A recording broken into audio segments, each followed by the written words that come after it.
Buenos días, mis hermanos. ¿Cómo amanecieron? Me alegro mucho. Damos gracias a Dios por este día que nos permite estar en la presencia suya, que venimos a adorarle. Oremos. Bendito Dios y Padre, en esta hora venimos a ti, Señor, con un corazón agradecido por todos tus favores. Reconocemos que tú eres Dios, que tú eres bueno, que eres misericordioso y que nos has dado el privilegio, Señor, de ser parte de tu pueblo. Y queremos darte gracias por todas esas bendiciones espirituales y materiales que has derramado sobre nuestras vidas y los de nuestra familia, Señor. Permítenos, Señor, en esta mañana tener un corazón humilde, tener un corazón arrepentido, Señor. Y te pedimos que tu Santo Espíritu sea guiándonos en esta mañana, que sea trayendo luz, trayendo arrepentimiento, trayendo convicción de pecado y convicción de salvación. Padre, tú eres maravilloso. No hay otro como tú. Que tu Santo Espíritu nos guíe en esta mañana. Te lo pedimos en el nombre de Cristo Jesús. Amén.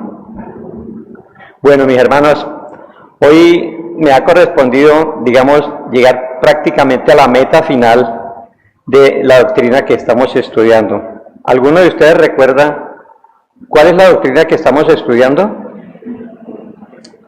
¿Sí? ¿Qué doctrina es la que estamos estudiando, mis hermanos?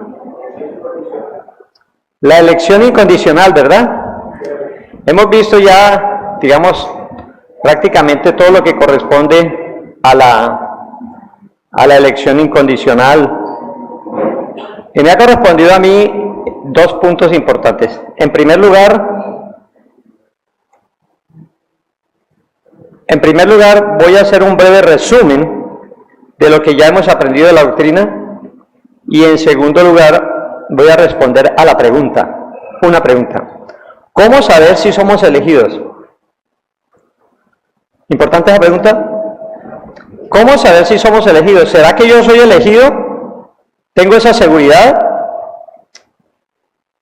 Entonces vamos a desarrollar esos puntos, vamos a tratar de mirar en la Biblia evidencias bíblicas que nos demuestran que nosotros verdaderamente somos elegidos, o que de pronto no somos elegidos. Durante las diferentes clases pasadas, los respectivos maestros de la escuela dominical nos han conducido y nos han mostrado que esta doctrina no es un invento humano. Esta doctrina es bíblica, aparece en muchos pasajes de la Escritura, y en ella se expone el punto central. El punto central de esta doctrina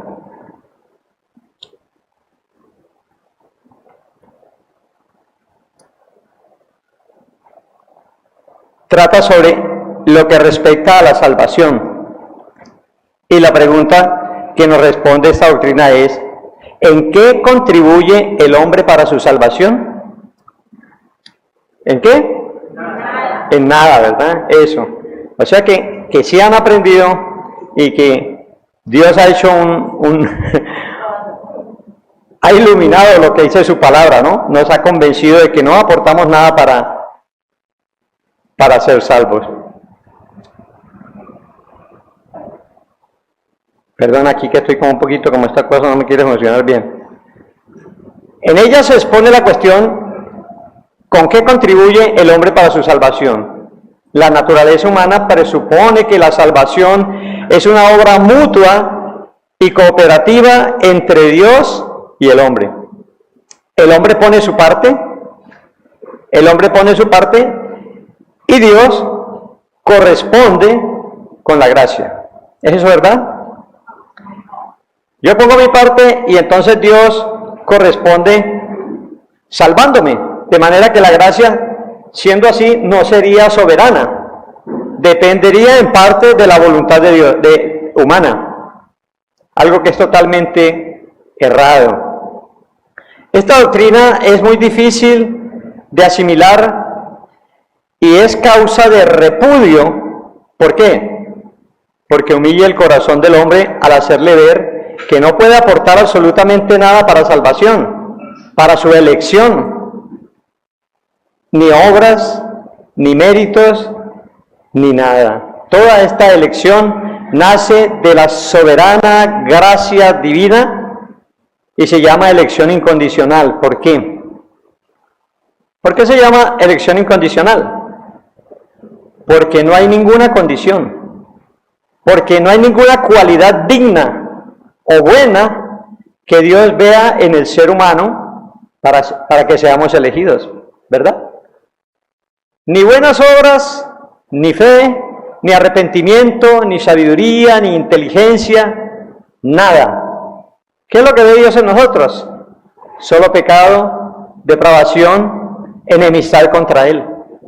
Es más, muchos reniegan de Dios al hacerlo injusto por elegir a unos y a otros dejarlos pasar de largo en sus pecados.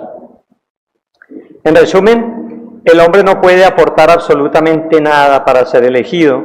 Todo depende de la soberana gracia de Dios. Amén. Esta doctrina nos enseña que Dios nos amó desde antes de la fundación del mundo. Estábamos en la mente de Dios, ¿ya? Y que nos ha amado con amor eterno, nos ha rescatado y nos preservará para siempre, ¿verdad? El que comenzó la buena obra en nosotros, la perfeccionará hasta el día de Jesucristo. Y esto es un motivo que debe producir en nosotros adoración, alabanza, gozo en el corazón, que nuestro buen Dios haya fijado su mirada en nosotros, pecadores, terribles, aborrecedores de Dios. ¿Podemos decir amén a eso? Bueno, este sería un breve resumen de lo que hemos tratado, no vamos a repetir mucho. Ya los conceptos han quedado bastante claros. Entonces, vamos a pasar al segundo punto. El segundo punto tiene que ver con nuestra seguridad de ser elegidos. ¿Sí? La seguridad de ser elegidos. Y digo nuestra seguridad porque nosotros podemos estar inseguros, ¿verdad? ¿No han dudado ustedes? ¿No han dudado? Estar inseguro y en ciertos momentos o circunstancias hasta dudar de haber sido elegidos. Lo que no pasa con Dios. En Dios no hay duda de que somos elegidos. ¿Qué nos dice 2 Timoteo 2:19? Dice la palabra así: pero el fundamento de Dios está firme, teniendo este sello. Conoce el Señor a los que son suyos, y apártese de iniquidad todo aquel que invoca el nombre de Cristo. Entonces, conoce el Señor a los que son suyos. ¿Desde cuándo los conoce? Desde antes de la fundación del mundo. Romanos 11:29 nos dice: porque irrevocables son los dones y el llamamiento de Dios. No se pueden retractar, no se pueden quitar. Si hemos sido llamados es porque también hemos sido elegidos, ¿verdad? Si nosotros hemos sido llamados es porque hemos sido elegidos. De manera que en cuanto a Dios no hay ninguna duda en cuanto a nuestra elección.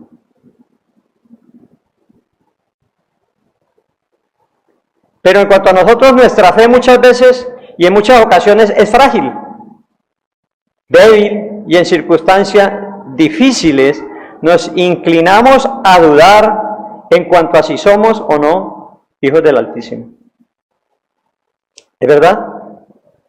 En circunstancias pensamos que Dios nos ha abandonado, que no somos parte del pueblo de Dios. Tal vez no hemos sido elegidos. Tal vez no soy una persona nueva, no soy una persona regenerada. O tal vez Dios me ha desechado, no me he portado bien y Dios me ha hecho a un lado. Que Dios está lejos de nosotros. ¿Hemos pensado alguna vez así? Entonces hay una duda en nosotros.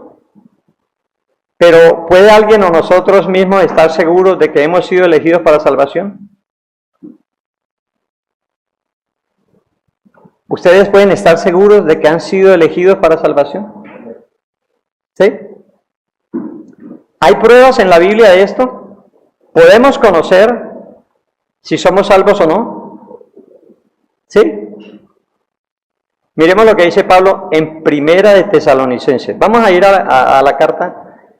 Primera de Tesalonicenses, vamos a buscar en el capítulo 1, vamos a tratar unos versículos allí.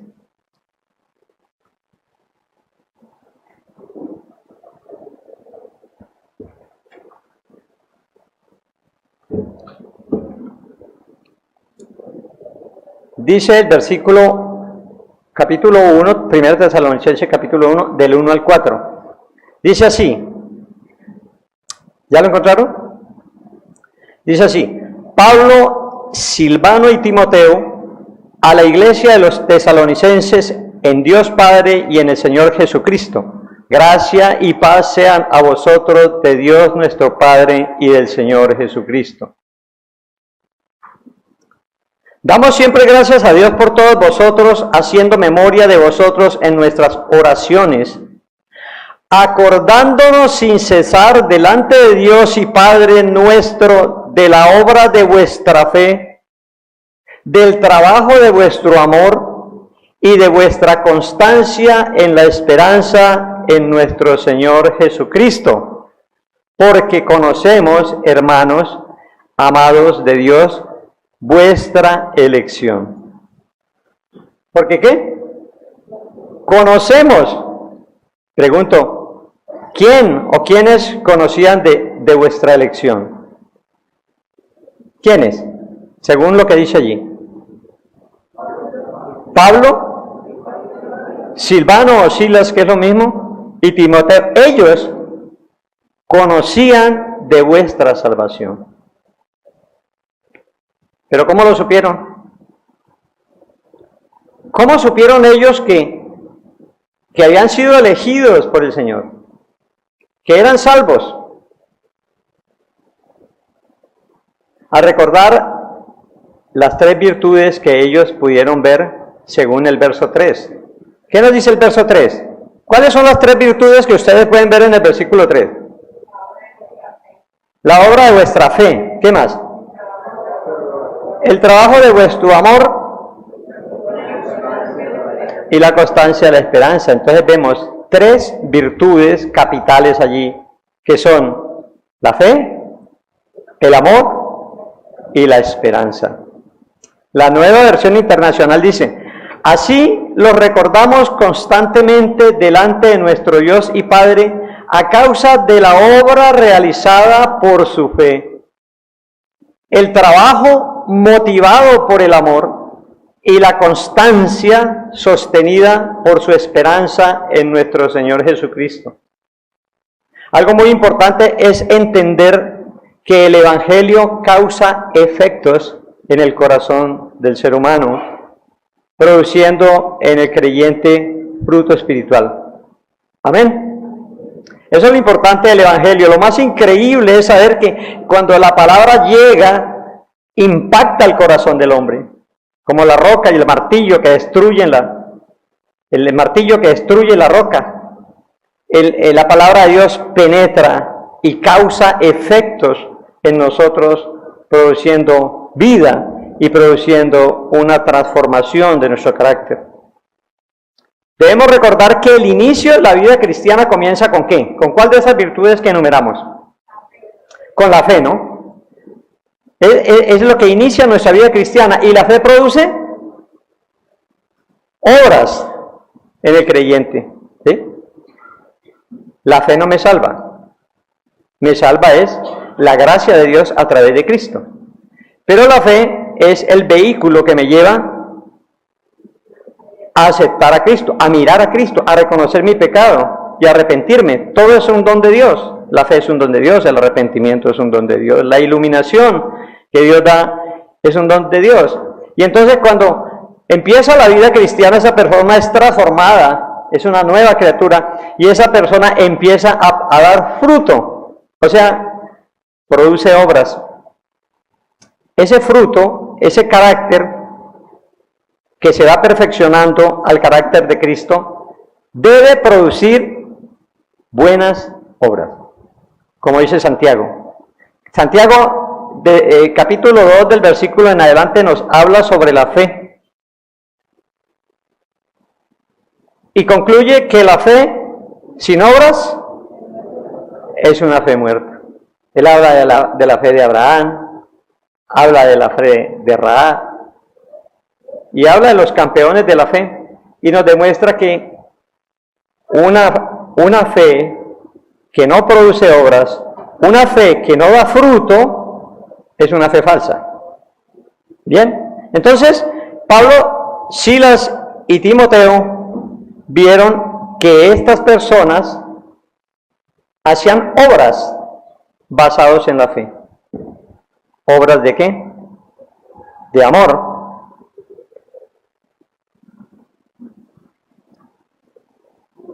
Ahora,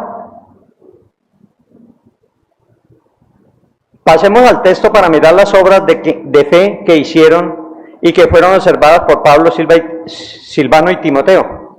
Vamos a mirar el mismo texto, cómo ellos nos prueban de esa fe, de esa esperanza y de esas obras de amor. Veamos el versículo 5 al 6. ¿Qué nos dice? Ese versículo nos muestra que los tesalonicenses, inicialmente, ¿qué fue lo primero que hicieron? Versículos 5 y 6. ¿Qué fue lo primero que hicieron? ¿Creyeron qué? Creyeron el Evangelio. ¿Cómo dice allí? Dice, pues nuestro Evangelio no llegó a vosotros en palabras solamente, sino también en poder, en el Espíritu Santo y en plena certidumbre. En poder. ¿Por qué? ¿Qué dice Pablo en Romanos 1:16? Porque el Evangelio es poder de Dios para salvación. Un poder que trae vida a los muertos. Entonces les llegó el Evangelio en poder, en el Espíritu Santo y en plena certidumbre. ¿De qué? De su pecaminosidad, de su necesidad de arrepentimiento, de su necesidad de Cristo. Una certidumbre, estar convencido de que soy un pecador y que necesito ser salvado. El versículo 6, ¿qué nos dice?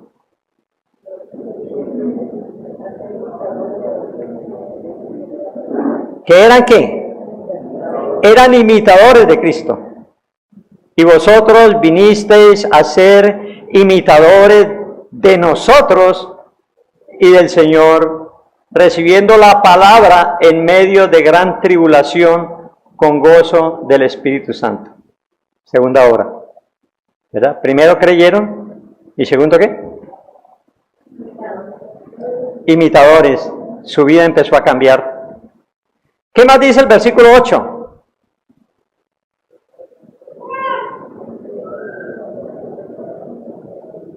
¿Eran qué? ¿Eran evangelistas? ¿Sí o no? Dice ahí, porque partiendo de vosotros ha sido divulgada la palabra del Señor no solo en Macedonia y Acaya, sino que también en todo lugar vuestra fe en Dios se ha extendido, de modo que nosotros no tenemos necesidad de hablar nada. Ya se quedaron callados, ya no hablemos más, que estos tesalonicenses se están predicando por nosotros. ¿Ah? ¿Cómo le parece? Buenos evangelistas, ¿no? Y el versículo 9a, ¿qué nos dice? Las obras de amor que tuvieron para con ellos, ¿no? Demostraban amor fraternal. ¿Qué dice? Porque ellos mismos cuentan de nosotros la manera en que nos recibiste. Lo recibieron con gozo, lo recibieron con amor, expectantes, escuchando el Evangelio. Entonces, las obras del amor, Pablo tiene una familiaridad muy grande con estos tesalonicenses, tanto que no se presenta como apóstol.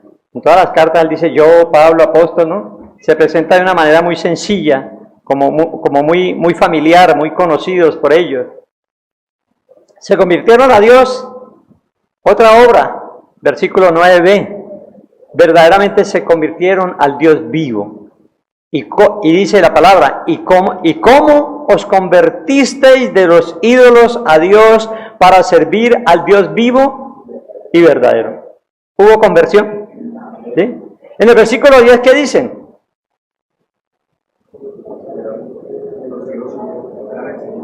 Estaban esperando y anhelando la parusía. ¿Qué es la parusía? ¿Ah?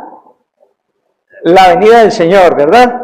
Estaban esperando el regreso de Cristo, dice, el regreso del Señor. Dice, y esperar de los cielos a su Hijo, al cual resucitó de los muertos, a Jesús, quien nos libra de la ira venidera. Entonces la pregunta es, ¿qué vieron Pablo y Silas y Timoteo en los tesalonicenses? ¿Qué vieron? Una cosa, evidencias de conversión. Vieron evidencias, y ahí se las mostré. Son las evidencias que ellos vieron. ¿Cuáles? Evidencia, fe, amor y esperanza. Tres virtudes que distinguen a los elegidos de Dios. Primera de Corintios 13:13 dice, y ahora permanecen la fe, la esperanza y el amor. Estos tres, pero el mayor de ellos es el amor. Pablo exhorta a los creyentes en 2 Corintios 13:5, dice, examinaos a vosotros mismos si estáis en la fe, probaos a vosotros mismos, o no os conocéis a vosotros mismos que Jesucristo está en vosotros a menos que estéis reprobados. Si Cristo no mora en nuestro corazón, estamos reprobados, estamos perdidos. Ahora, ¿qué calificación obtendríamos nosotros si aplicáramos esa exhortación a nuestra vida? Yo debiera reflexionar, es algo muy importante, de eso depende mi vida eterna, reflexionar, examinarme, probar mi fe. Y a eso es lo que nos lleva este estudio en esta mañana. ¿Qué calificación obtendríamos si aplicáramos esta exhortación a nosotros mismos? ¿Cómo se siente usted? ¿Está dudoso? ¿Está convencido? ¿Tiene esa certidumbre interna que le da el Espíritu Santo de saber que es hijo de Dios, que es guiado por el Espíritu Santo? Demuestra nuestra manera de ser y de vivir que realmente hemos sido elegidos al evidenciar las anteriores virtudes, fe, esperanza y amor. Dios quiere que sus hijos estén seguros de su elección y salvación. Está en la Biblia. Dios quiere que nosotros sepamos eso. Pero aunque la voluntad de Dios es que tengamos seguridad de nuestra elección, esta confianza de tal no nos viene fácilmente. No llega porque sí. Se necesita diligencia para practicar las virtudes que ya he mencionado.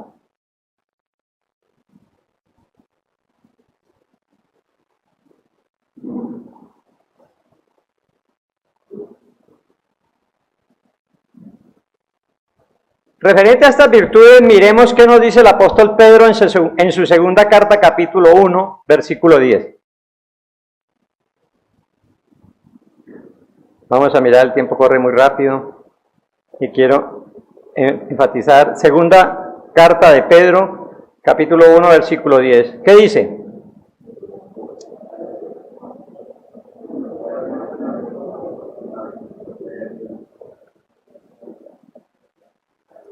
Por tanto, dice, más procurad que hacer firme vuestra vocación y elección. O sea, asegúrense, estén firmes de vuestro llamado, vocación es llamado, y elección, porque haciendo estas cosas no caeréis jamás. ¿Cuáles cosas? ¿De qué está hablando Pedro? ¿Qué es lo que debemos procurar hacer? Vamos al contexto anterior, vamos a mirar los versículos del 3 a 7 y vamos a encontrar allí 7 virtudes que ustedes me las van a decir. Segunda de Pedro 1:3 dice, como todas las cosas que pertenecen a la vida y a la piedad nos han sido dadas por su divino poder, mediante el conocimiento de aquel que nos llamó por su gloria y excelencia, por medio de las cuales nos ha dado preciosas y grandísimas promesas, para que por ellas llegaseis a ser participantes de la naturaleza divina, habiendo huido de la corrupción que hay en el mundo a causa de la concupiscencia. Vosotros, pues, poniendo toda diligencia por esto mismo, añadid a vuestra fe virtud. Entonces, empezamos por la fe. Empezamos por la fe. Añadid a vuestra fe, primera, ¿qué cosa? Virtud. A la virtud, conocimiento. Y al conocimiento, dominio propio. Al dominio propio, paciencia. A la paciencia, piedad. A la piedad, afecto natural. Y al afecto fraternal, amor. ¿Qué cosas deben estar en nosotros? Inicialmente, ¿qué debe haber en nosotros para tener estas 7 virtudes? Fe. ¿Por qué inicialmente la fe? ¿Por qué tenemos que tener primero fe para poder tener todo lo demás? Porque la vida cristiana inicia con la fe en el Señor Jesucristo. ¿Sí? Es el inicio. Si no hay fe, no soy cristiano, no creo en Dios, no creo en Cristo. Luego añadir virtud, conocimiento, dominio propio, paciencia, piedad, afecto fraternal y amor. 7 virtudes que deben ser cultivadas por el cristiano. Como un arbolito, ¿no? Ustedes tienen arbolitos en la casa, maticas, hay que cultivarlas, ¿verdad? Hay que echarles abono, hay que echarles agüita, hay que sacarlas al sol. Entonces, esas virtudes hay que cultivarlas para que se desarrollen bien, para que crezcan. ¿Cómo y de qué manera deben ser cultivadas? Vean el versículo 5a. ¿Cómo dice Pedro que debe ser cultivada? Poniendo toda diligencia, no cualquier diligencia. Toda diligencia como algo fundamental, esencial para mi vida. Con mucho cuidado. El versículo 8, ¿cómo dice?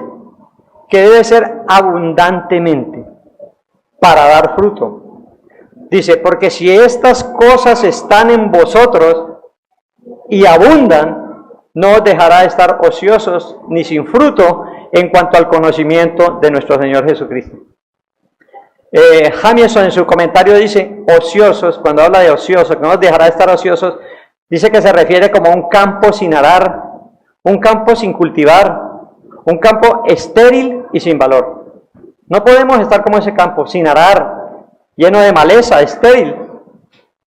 Con respecto al pleno conocimiento de Cristo. O sea, cada día debemos perfeccionarnos en el conocimiento del Señor Jesucristo. Pues esa es parte de la vida eterna. ¿Qué es la vida eterna? Que te conozcan y a Jesucristo a quien tú has enviado, ¿verdad? Esta es la meta de todas las gracias. Conocer a Jesucristo. Esa es la vida eterna. Versículo 9, ¿qué nos dice? Nos dice las consecuencias fatales de no poseer estas virtudes. Si usted no tiene esas virtudes, hay una fatalidad en su vida. Dice, pero el que no tiene estas cosas tiene la vista corta. Es ciego, habiendo olvidado la purificación de sus antiguos pecados. O sea, no tiene la conciencia tranquila. Sus pecados le redargüyen. Y él cree en su mente que no ha sido perdonado. Y puede estar seguro que no ha sido perdonado, haciendo inválido el sacrificio de Cristo en la cruz. ¿Ya? El versículo 11, ¿qué nos dice? ¿Cuál es la recompensa? Ahí está la recompensa. Porque de esta manera os será otorgada amplia y generosa entrada en el reino eterno de nuestro Señor y Salvador Jesucristo. Y el versículo 12 y 15 nos habla de la importancia para Pedro de que la iglesia estuviese firme en su vocación y elección. Pedro, segunda de Pedro 1:12 dice, por esto yo no dejaré de recordaros siempre estas cosas, aunque vosotros las sepáis y estéis confirmados en la verdad presente. ¿Verdad? Le repito y le repito. Ese es el Evangelio. Eso es lo que hace en el grupo familiar. Hablamos del Evangelio y dele con el Evangelio y vuelve y dele y repita lo mismo y repita. Porque es que, ¿qué pasa? Nuestro corazón como que rechaza las cosas espirituales. Y en nuestra mente carnal como que se olvida fácil esas cosas. Y cuando tenemos problemas nos asustamos, decimos, no somos elegidos, Dios me abandonó, ¿yo qué? Yo soy un pobrecito. Y nos olvidamos de las verdades espirituales y las promesas que Dios nos ha dado en la Escritura. Dice, por esto yo no dejaré de recordaros siempre estas cosas, aunque vosotros las sepáis y estéis confirmados en la verdad presente. Y el versículo 13 dice, pues tengo por justo, en tanto que estoy en este cuerpo, el despertaros con amonestación. El Evangelio nos despierta. A veces llevamos un cristianismo rutinario, de sobrevivencia espiritual, y el Evangelio nos despierta. ¿Cuántos aquí hemos oído una predicación y salimos así? Llegamos aquí así y salimos con el pecho hacia adelante. ¡Ay, Señor me habló hoy! ¡Ay, yo con este problema! Y el Señor, gracias Señor por hablarme. Entonces el Evangelio nos reanima, nos aviva, nos despierta, nos amonesta. Versículo 14 dice, sabiendo que en breve debo abandonar el cuerpo, como nuestro Señor Jesucristo me ha declarado. Él sabía que iba a morir. Y el 15 dice, también yo procuraré con diligencia. Él va a poner diligencia también. Dice, también yo procuraré con diligencia que después de mi partida, vosotros, ¿podríamos decir nosotros? Que vosotros podáis en todo momento tener memoria de estas cosas. Y sí, lo dejó y ahí está. Y nos está recordando a nosotros, la iglesia IBR de Cali, que debemos estar firmes en nuestra vocación y elección. ¡Qué bendición! ¿Amén? Bueno, vamos a dar una conclusión. ¿Qué podemos concluir? Vamos a concluir de lo que he hablado aquí, lo siguiente. La elección y salvación es una obra soberana de Dios desde el principio hasta el fin. Y es solamente por gracia, sin nada que el hombre pueda aportar. El hombre no puede aportar absolutamente nada para ello. Por eso es por gracia y no por obra. Dios quiere que estemos firmes, seguros que hemos sido elegidos para salvación. Él nos muestra a través de los escritos de Pablo y Pedro que acabamos de estudiar cómo fortalecer nuestra confianza en su salvación. ¿Cómo? Cultivando estas virtudes.